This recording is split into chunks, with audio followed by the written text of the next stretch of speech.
मित्रों, आज हम आपको माता सीता से जुड़ी रामायण की उस कथा के बारे में बताने जा रहे हैं जिसके बारे में सुनने को बहुत कम मिलता है। आखिर ऐसा क्या हुआ जब माता सीता को वनवास काल के दौरान भरत की मृत्यु की खबर मिली तो माता सीता मुस्कुराने लगी थी।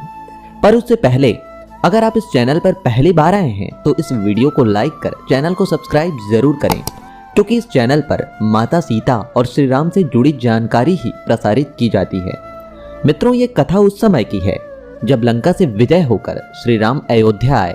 अयोध्या आकर एक धोबी के कहने पर माता सीता का उन्होंने त्याग कर दिया था और माता सीता महर्षि वाल्मीकि के आश्रम में रह रही थी। कुछ समय बाद माता सीता ने आश्रम में ही अपने दोनों पुत्रों लव और कुश को जन्म दिया और कुछ वर्ष बीतने के पश्चात लव कुश बड़े हुए।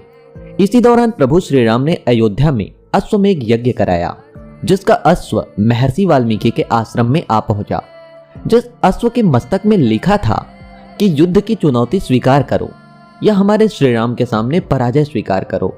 जब ये बात लव कुश ने पढ़ी तो दोनों ने युद्ध की चुनौती को स्वीकार किया और युद्ध की चुनौती को ही स्वीकार करना सही समझा। और उन्हें यह पता नहीं था कि श्री राम उनके पिता है और इस तरह से श्री राम की सेना में लव कुश के बीच युद्ध शुरू हो गया। धीरे धीरे लव कुश ने श्री राम के सेना के महान पराक्रमी सुग्रीव, लक्ष्मण, शत्रुघ्न जैसे महान पराक्रमी योद्धाओं को परास्त कर दिया।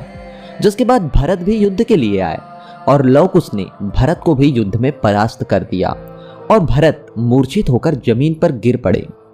ये सारी घटना वहीं आश्रम में मौजूद कुछ दासियां देख रही थीं और उन्होंने जाकर माता सीता को जब ये बात बताई और इसका समाचार सुनाया कि कैसे लव कुश ने श्री राम की सेना के सारे पराक्रमी योद्धाओं को परास्त कर दिया है, साथ ही भरत भी लगभग मृत्यु की स्थिति में आ गए हैं और जमीन पर अचेत असहाय अवस्था में पड़े हुए हैं। जब ये बात माता सीता सुनी तो वे मुस्कुराने लगी।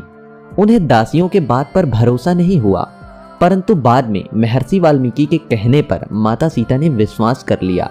और जब आखिर में लव कुश श्री राम के सामने युद्ध की स्थिति में खड़े थे तो स्वयं महर्षि वाल्मीकि ने उन्हें बताया कि ये कोई और नहीं बल्कि उनके पिता है। जिसके बाद लव और कुश को अपनी गलती का पश्चाताप हुआ। तो मित्रों, यही कारण था कि माता सीता अनजाने में भरत की मृत्यु की खबर सुन मुस्कुराने लगी थी। उन्हें यह पता नहीं था कि सच में भरत असहाय और अचेत मूर्छित अवस्था में जमीन पर पड़े हुए हैं। अगर आपको हमारी ये प्रस्तुति महत्वपूर्ण लगी तो इस वीडियो को ज़्यादा से ज़्यादा शेयर अवश्य करें।